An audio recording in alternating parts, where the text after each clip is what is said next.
Olá a todos e todas, sejam bem-vindos a Aprendendo a Filosofar.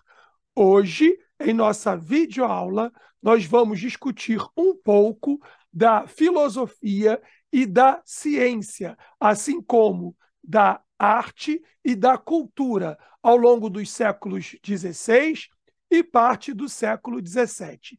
Eu vou apresentar para vocês, com o nosso Canva tradicional, algumas dessas personagens mais importantes desse período. E vou fazer uma introdução, essa aula tem caráter introdutório, para com os nossos filósofos, cientistas e artistas. Então, prepare-se, vamos compartilhar o nosso Canva e começar a nossa videoaula de hoje. Uma boa viagem, bons estudos para todos e todas. Bom, eis aí o nosso Canva com a nossa folha de rosto, tá? Trataremos dos grandes nomes da filosofia e da ciência. Alguns não serão aqui apresentados. Desculpem, é muita gente importante, relevante, com grande produção. Eu fiz uma pequena seleção. Também veremos nomes importantes da arte e da cultura. Colocarei sempre comparando um e outro, ciência e filosofia e arte e cultura no mundo moderno, séculos XVI e XVII, basicamente ali no contexto do renascimento cultural. Na folha de rosto, coloquei para vocês ninguém menos do que o grande sábio, filósofo, matemático, também então cientista físico, René Descartes. Coloquei também o grande filósofo e matemático, Blaise Pascal. Coloquei aqui para vocês o renomadíssimo, conhecidíssimo Nicolau Copérnico, tão exaltado pelo filósofo iluminista Immanuel Kant. E coloquei ainda aqui o grande Velázquez, tido como, para muitos, né, o maior artista, o maior pintor de todo o Renascimento espanhol. Então, vamos lá com os nossos pensadores e artistas dos séculos XVI e basicamente e XVII. Começamos então aí no campo da filosofia e da ciência com Nicolau Copérnico. Nicolau Copérnico viveu, temos ali, entre 1473 e 1543. Tratava-se de um religioso, um padre polonês, que, inspirado em Aristarco de Samos, um grego antigo, isso aqui é uma base para a nossa aula de hoje. O pensamento do Renascimento, ele busca inspiração, não copia, no mundo clássico greco-romano. E Nicolau Copérnico também está nesse contexto. Ele, vendo Aristarco de Samos, propõe uma revolução na ciência, na astronomia. Ele é considerado, o nosso grande Nicolau Copérnico, padre polonês, o fundador da astronomia moderna. Ele propõe uma nova concepção de astronomia, do estudo da ordem dos astros. Ele propõe o sistema heliocêntrico, em oposição ao famoso e aceito na sua época o modelo do sistema geocêntrico de Ptolomeu. Então, ele propõe uma revolução na ciência, na astronomia, no seu livro famoso, As Revoluções dos Orbes, né, dos Corpos Celestes, uma obra de 1543. Ele depois vai ser o grande modelo de inspiração para Galileu Galilei, que nós veremos já já aqui em nossa videoaula de hoje. Bom, aqui até a tela mostra, né, o modelo heliocêntrico proposto por Copérnico, que de vez em quando cai nas nossas famosas provas do Enem, que nós tanto tratamos aqui em nosso canal. Do outro lado, eu coloquei ninguém menos do que Michelangelo, na arte e na cultura, e coloquei a sua Pietà. Não foi só ele quem esculpiu uma Pietà. Donatello também o fez e outros fizeram. Mas a mais famosa é, sem dúvida, a Pietà, que é a Piedade Maria Nossa Senhora, segurando Jesus Cristo no seu colo, depois que ele foi crucificado, como nós sabemos nos textos bíblicos e na história também do mundo antigo. Então a gente vai ter uma obra de Michelangelo que está no Vaticano. Se você tiver a oportunidade, que eu tive com a minha família, de visitar o Vaticano em 2014, quando você sai da Capela Sistina, cujo teto foi pintado por ninguém menos do que o próprio Michelangelo, você entrando ali na Basílica de São Pedro, olhando à sua direita, você vai ver a Pietà de Michelangelo. É uma obra sensacional. Para os estudiosos de artes, via de regra, se entende que Michelangelo é o maior escultor de toda a história das artes. Eles também costumam classificar como o segundo lugar Rodin, que esculpiu o Pensador. Mas aí já é uma outra obra de um outro contexto histórico que a gente não vai contemplar aqui. Mas guardemos o Michelangelo, pintor, escultor, poeta, anatomista, arquiteto italiano. A Itália é o grande berço do Renascimento cultural, considerado, para muitos, o maior escultor da história da escultura. Sugiro para vocês aqui em nosso canal, no cinema, o filme Agonia e Êxtase, de 1965, em que aparece o Papa Júlio II e Michelangelo fazendo contrato para que ele pintasse o teto da Capela Sistina. Então fica aí a dica de cinema para vocês. Agonia e Êxtase, de 1965, mostrando a biografia, o trabalho, a arte de Michelangelo. Vamos então para a segunda tela de nossos artistas. Agora, na filosofia e na ciência, à minha esquerda, apresento para vocês Etienne de La Boétie, que viveu entre 1530 e 1563. Uma vida materialmente, empiricamente curta, mas cuja obra é bastante grande para nós. Boétie é escultor, poeta e filósofo. Ele é um humanista. Ser humanista quer dizer que ele valoriza o homem como a criação, a obra mais importante da criação de Deus.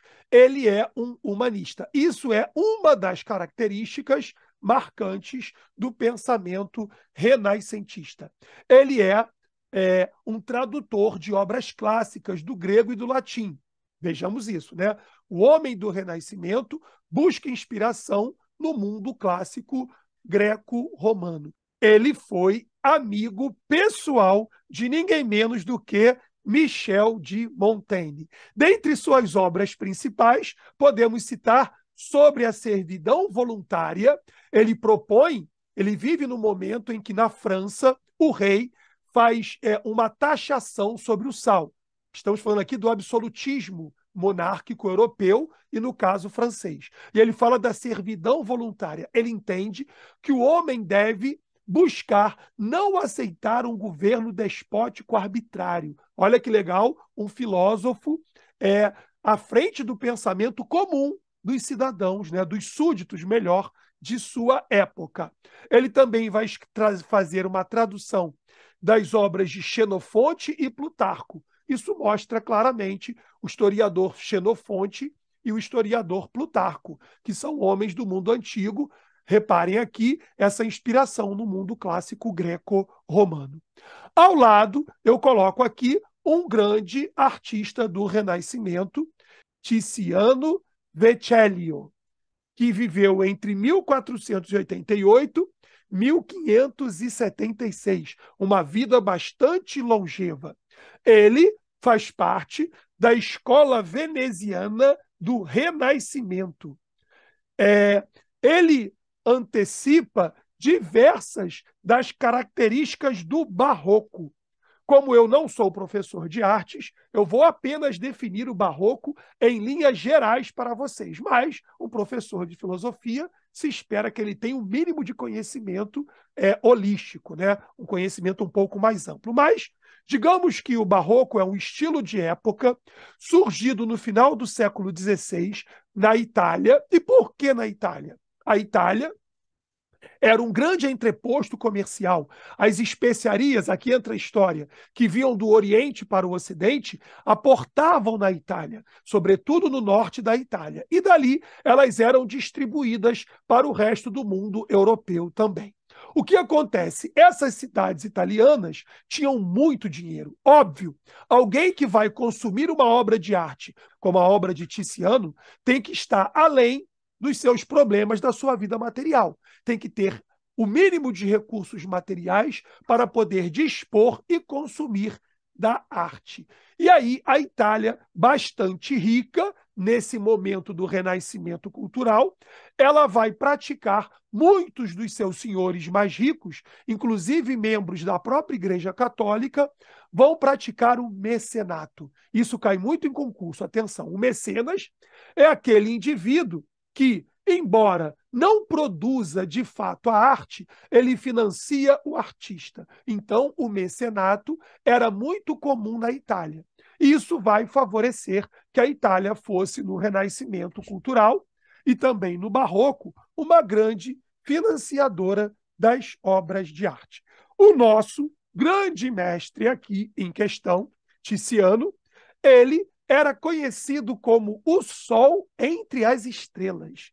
Ele retratou paisagens, retratos, temas mitológicos e também temas religiosos. Eu escolhi uma obra de arte religiosa do Tiziano que eu vou aqui compartilhar com vocês. Aqui, no caso, é a Anunciação, que você, que tem um pouco, né, de interesse pela religião, pegando o Evangelho de São Lucas, no capítulo 1, você vai ter a passagem em que o anjo Gabriel anuncia a Maria, Nossa Senhora, que ela vai conceber o Filho de Deus, Jesus Cristo. Aqui na tela a gente vê, inclusive, ó, a participação do Espírito Santo, aqui, ó, representado por uma pomba, claro, né? É a representação, e a obra é de Tiziano. Sempre no Renascimento, no Barroco, a gente vai ter o contraste entre o claro e o escuro. Isso é característica do Barroco,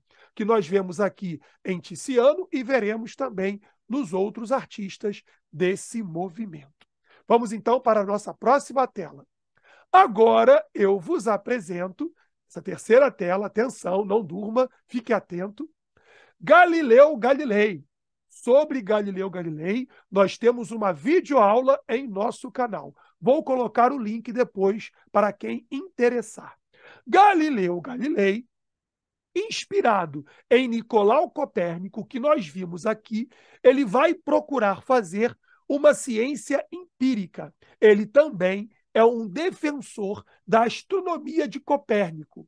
E, através da sua obra, ele vai buscar relacionar matemática, ciência e filosofia.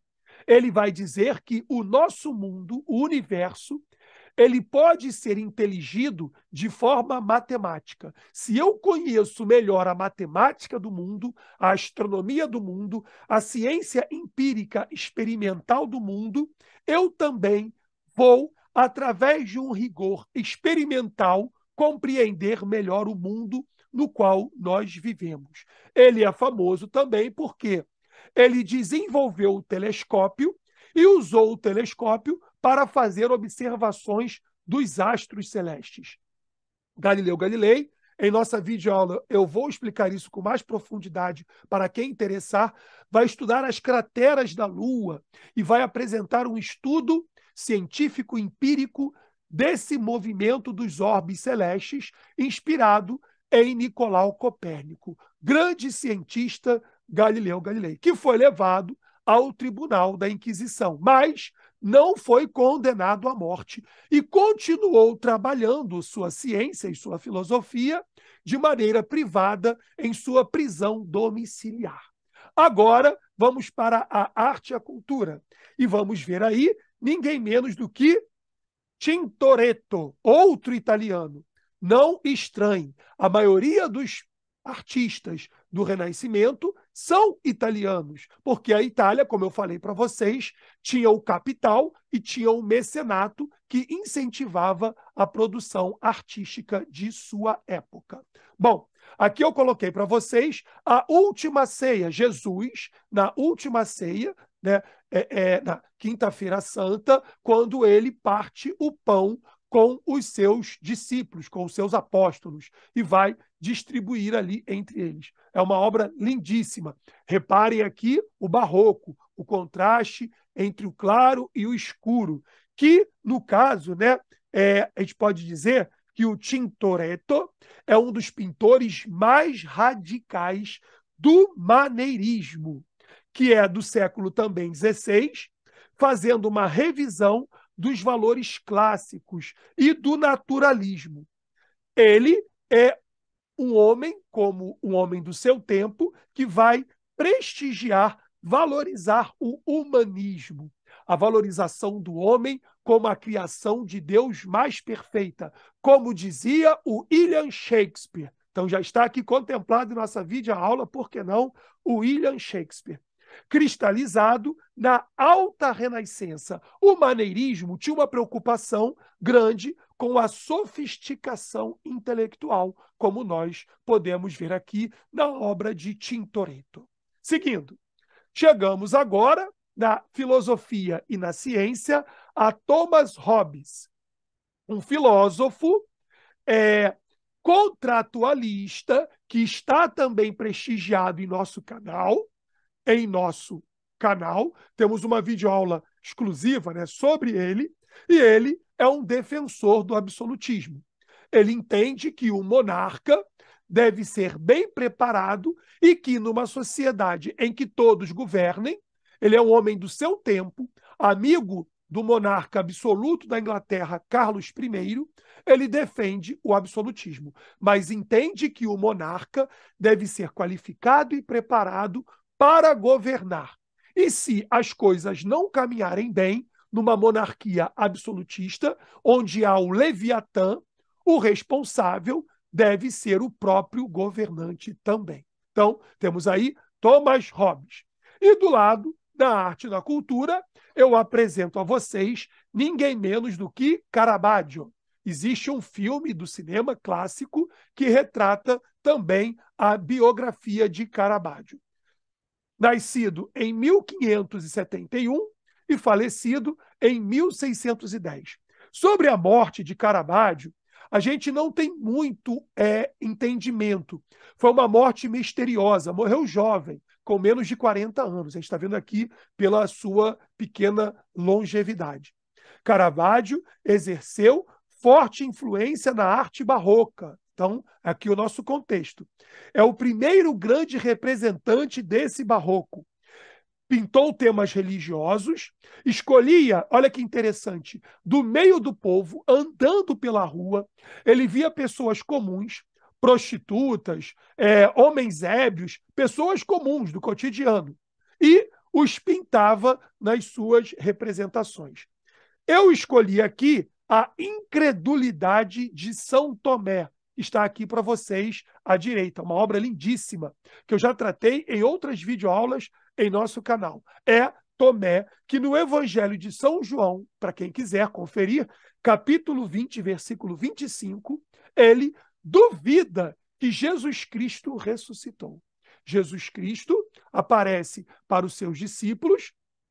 Tomé não está presente no primeiro momento, ele diz: não acreditarei se eu não puder tocar nas suas chagas, em suas mãos, se eu não puder tocar nas suas chagas do seu lado. E aí Jesus reaparece uma semana depois e ele desafia São Tomé a tocar a sua chaga. E Tomé vai dizer: não, não é necessário, meu Senhor e meu Deus, que nós repetimos as missas aos domingos. Mas Jesus aí vai exortá-lo a tocar. E Tomé toca. E Caravaggio representou esse momento sensacionalmente. Está aí para vocês. Para quem gosta, no campo da filosofia, isso é o ceticismo.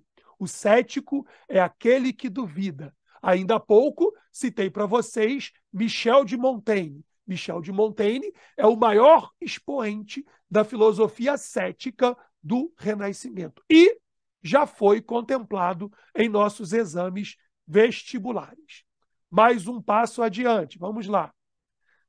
Vamos agora ver aqui, na filosofia e na ciência, ninguém menos do que o grande racionalista René Descartes, que viveu de 1596 até 1650. Morreu de uma forte gripe que evoluiu para uma pneumonia. Ele morreu na Suécia, trabalhando para a rainha da Suécia, que queria aulas de madrugada. Ele pegou uma forte gripe e acabou morrendo. Uma vez um aluno meu disse que odiava a Suécia, porque a rainha da Suécia nos tirou Descartes. Não precisamos chegar a tanto, até porque é uma ação individual. Descartes é um grandíssimo físico, filósofo, matemático. Ele, inclusive em sua vida, fez a dissecação de um bezerro para mostrar aqui a anatomia e comparar a anatomia animal com a do ser humano.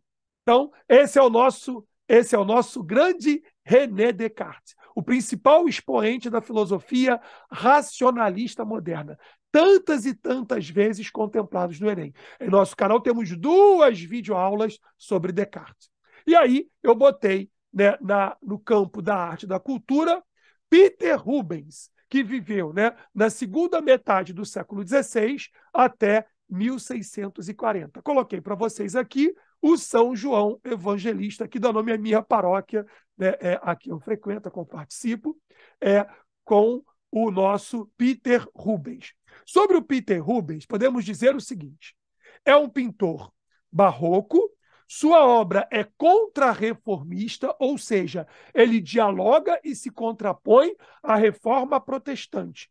Ele é um pintor, né, um artista dos Países Baixos e também é um humanista e foi influenciado por ninguém menos do que Tiziano, que nós já aqui representamos. Não podemos esquecer que no século XVI teremos a Reforma Protestante.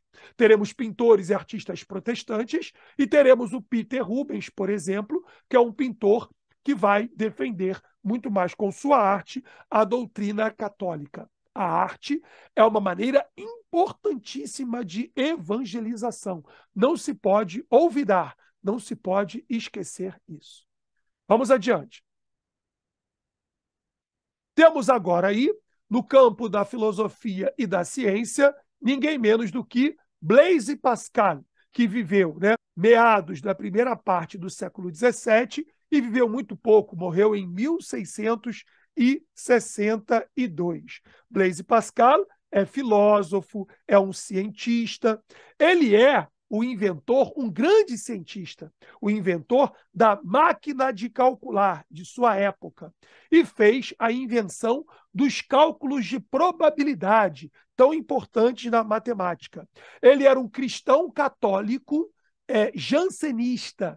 Então, ele tinha um conflito, um duelo com os padres jesuítas. É ele quem vai dizer: o coração tem razões que a própria razão desconhece. Ou seja, não é legal classificá-lo no campo dos racionalistas modernos, mas sim no campo dos empiristas modernos.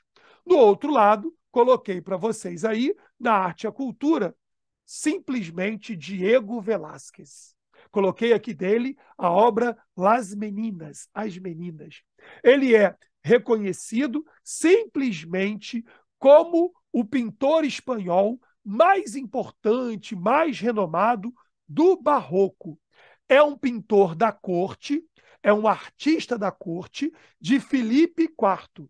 E aqui em Las Meninas, que virou uma obra de Michel Foucault, Las Palavras, né, as palavras e as coisas, Le mot et les choses, em francês. Ele coloca aqui ninguém menos do que a infanta Margarida Teresa, que é a filha de Filipe IV, para quem ele trabalhava. Ele também se representou aqui na obra, pintando, né, no seu trabalho. É um pintor renomadíssimo. Ele é o expoente maior do século de ouro da arte espanhola. Para alguns, é considerado o maior dos artistas do Barroco, né? Isso, claro que isso há uma discussão entre os artistas, mas ele é sensacional e virou tema de uma obra de filosofia de ninguém menos do que Michel Foucault, grande filósofo do século XX. Vamos adiante. Coloco aqui agora para vocês, no campo da filosofia e da ciência, Baruch Spinoza, que é um pensador racionalista, como Descartes, embora discorde de Descartes aqui ou acolá. O próprio Spinoza teve uma vida muito difícil, porque ele não era bem aceito nem pelos cristãos católicos, nem pelos protestantes e nem pelos judeus, embora ele tivesse origem judaica. Ele questiona os textos bíblicos, ele diz que a Bíblia é um documento de fé, mas não é um documento que tem autoridade científica, e isso lhe causou repulsa em sua época por parte de muitos religiosos. Sua filosofia é bastante rica. Em nosso canal temos uma videoaula sobre Spinoza. E no outro lado eu coloquei para vocês Van Dyck, que também é dos Países Baixos, como Spinoza, que seria, em tese, holandês. Van Dyck é um pintor barroco. Ele é da Antuérpia, então ele é um belga.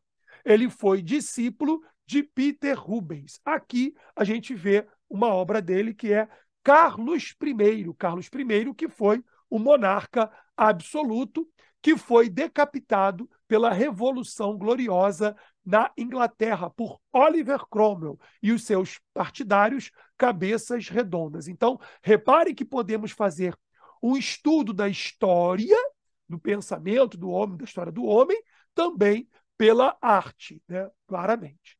Bom, chegamos agora ao nosso famoso John Locke, o grande contraponto na filosofia moderna ao filósofo René Descartes. John Locke é o grande empirista, né, que vai dizer: nada existe em nosso intelecto que não tenha passado antes pelos nossos sentidos. Ele é um empirista, que tem alguma influência aristotélica, a gente pode ver nas obras dele, e vai defender que nós aprendemos a partir dos nossos sentidos. É o grande expoente aqui da filosofia e do pensamento empirista moderno. Vou beber aqui um pouco de água no meu copo, que veio diretamente da Grécia, para compartilhar com vocês. Água com gás, o que eu gosto. Bom, e temos aqui na arte e na cultura Rembrandt. Rembrandt é outro homem genial da história da arte. Ele é um pintor e gravador holandês, alcançou o sucesso desde muito cedo, na sua juventude, tem uma grande empatia com a condição humana. Ele estudou com ninguém menos do que Caravaggio durante 10 anos em Roma, e aqui eu coloquei para vocês a lição de anatomia. Aqui se pegou um homem que foi condenado à pena de morte na Holanda por assalto à mão armada, isso existia na Holanda, e aí o cadáver desse homem, desse criminoso, né, esse miliante, foi usado numa aula de anatomia, o que é uma marca do homem do Renascimento. Na Idade Média, cadáveres não poderiam ser dissecados. Era uma questão de dogma religioso medieval. No mundo moderno, os cadáveres podem ser estudados. Michelangelo fez isso, Leonardo da Vinci fez isso, René Descartes fez isso, e aqui, né, mostramos uma aula de medicina, uma aula de ciência, pintada por Rembrandt, nessa aula de anatomia. Reparem o contraste do claro com o escuro, que é a característica comum, como a gente vem falando aqui, nesse momento, nesse pensamento, nesse movimento artístico renascentista. Vamos mais adiante agora. Na filosofia e na ciência, vamos ver Nicolas Malebranche. Malebranche é um filósofo e teólogo francês, leitor de Descartes. Ele tentava pegar a filosofia cartesiana e trazê-la para o cristianismo. Nós sabemos que Descartes era católico, mas Descartes teve problemas com a igreja quando defende o cogito ergo sum, penso, logo existo. Naquele momento, não foi muito bem aceito pela igreja e ele se viu, em algum momento, em maus lençóis. Mas o Nicolas Malebranche, que é um cristianizador de Descartes, tenta trazer a sua obra, como eu venho mostrando, para o cristianismo, através de uma síntese de Santo Agostinho e Descartes. Ele vai dizer, né? A vida, segundo a razão, não é outra coisa senão uma parte da vida religiosa. É um padre filósofo que vem nessa corrente aí do jansenismo, como eu já citei para vocês. E agora, pela arte na cultura, eu vou trazer para vocês Murilo, né? Bartolomé Murilo. Estamos agora, quando eu gravo essa videoaula, nas preparações para o advento, para o nascimento de Cristo, no Natal. E essa obra aqui é uma obra que fala do advento. Temos aqui, né, Maria e São José, e aqui, né, no momento em que Jesus nasce na estribaria, com os animais, com ali, depois chegando ali, os magos também chegando. É uma obra religiosa de Murilo. Murilo é outro membro do Barroco espanhol. Ele foi órfão muito novo. Ele conheceu Velázquez, o que é um privilégio.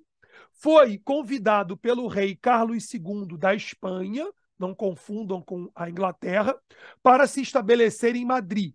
Não ficou famoso desde novo, teve mais reconhecimento artístico no final de sua vida. E como artista barroco, repito, desculpe, né, a repetição, o contraste, estou insistindo nisso, entre o claro e o escuro, para mostrar a ênfase em quem ele quer representar. Maria, José e, no centro da obra, o menino Jesus. E no contraponto, o escuro, como eu falei com vocês. Vamos adiante, mais um pouco. Essa aula é rica, mas eu vou passar aqui por muitos artistas e muitos não serão contemplados. Depois coloquem seus comentários, por favor, nessa videoaula. Chegamos ao nosso bom e velho Gottfried Leibniz, um pensador alemão do mundo ainda do Renascimento, mas já chegando aqui no início do século XVIII, que já vai ser o mundo do Iluminismo, mas ele ainda entra aqui, tá? O nosso Leibniz, reparem aqui a matemática por trás, porque ele é considerado um dos criadores, inventores do cálculo infinitesimal. Ele é teólogo, é filósofo, é matemático, ele é um cientista muito renomado em sua época. Ele tentou reunificar a Igreja Católica e a Igreja Protestante. Foi chamado pelo Papa para ser diretor da Biblioteca do Vaticano, mas isso implicava numa conversão do protestantismo ao catolicismo. E para evitar problemas com parte dos seus pares alemães, Leibniz recusou a direção da Biblioteca do Vaticano por conta da conversão. Não tanto por conta da conversão, mas muito mais por conta da rejeição que ele teria dos seus pares em sua época, um mundo ainda muito complicado de conflitos religiosos. Bom, do outro lado, eu coloquei Vermeer, outro artista dos Países Baixos. Vermeer é um pintor holandês barroco que vai representar muito a vida cotidiana. Foi aluno de ninguém menos do que Rembrandt.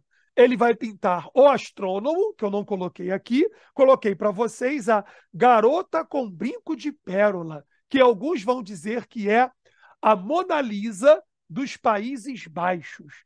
Sensacional. Esta obra foi depois adaptada tanto para o cinema quanto para a literatura, devido à sua grande repercussão e dimensão. Chegamos agora a ninguém menos do que Isaac Newton, que, quando da sua morte, os ingleses colocaram em seu túmulo. A humanidade agradece a sua existência, o que é sensacional, fantástico. Ele é matemático, é filósofo, também é teólogo e é físico.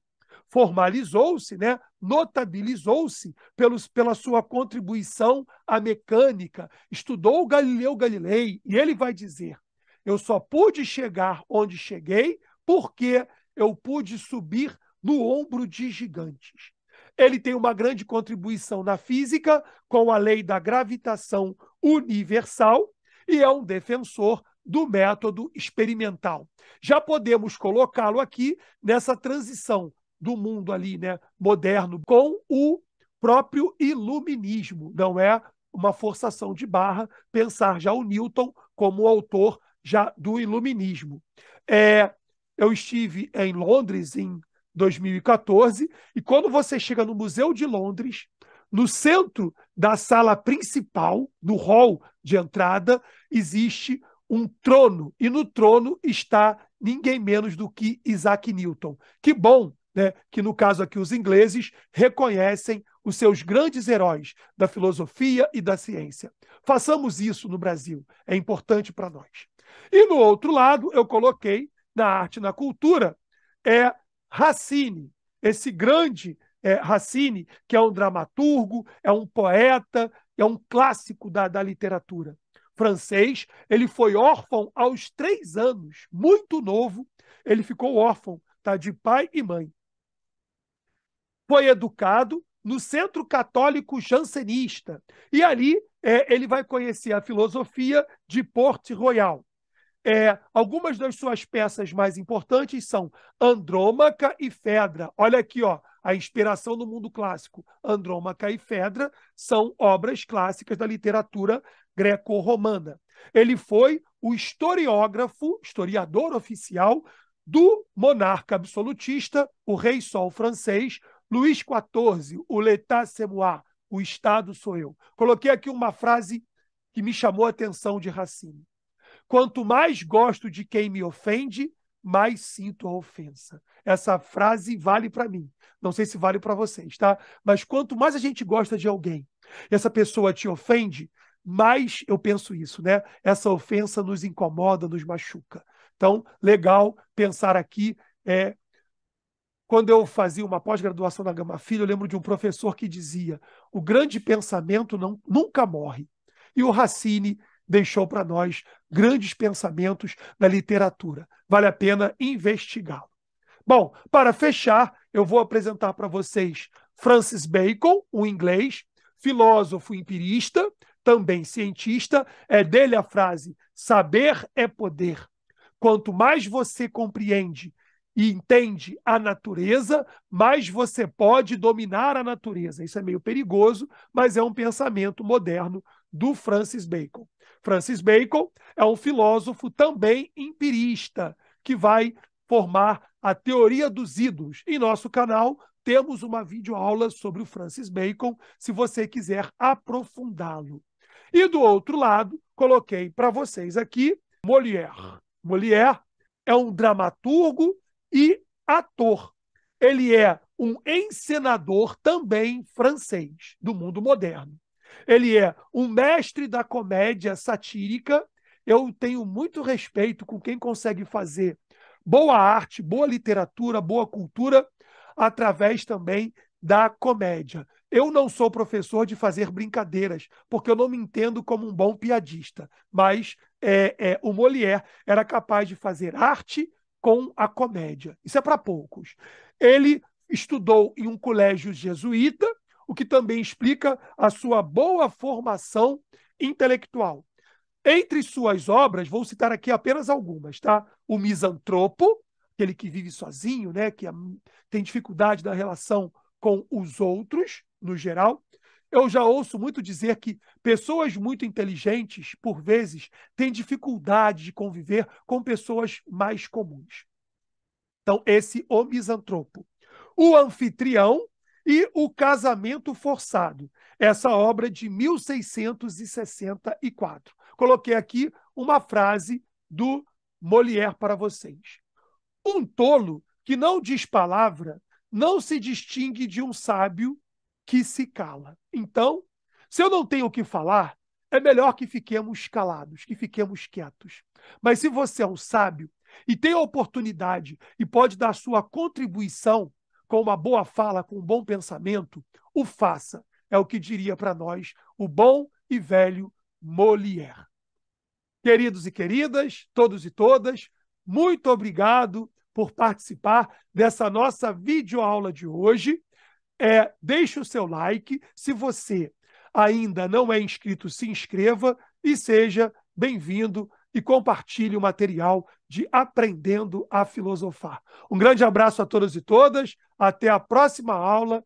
Paz e bem. Até lá. Tchau, tchau.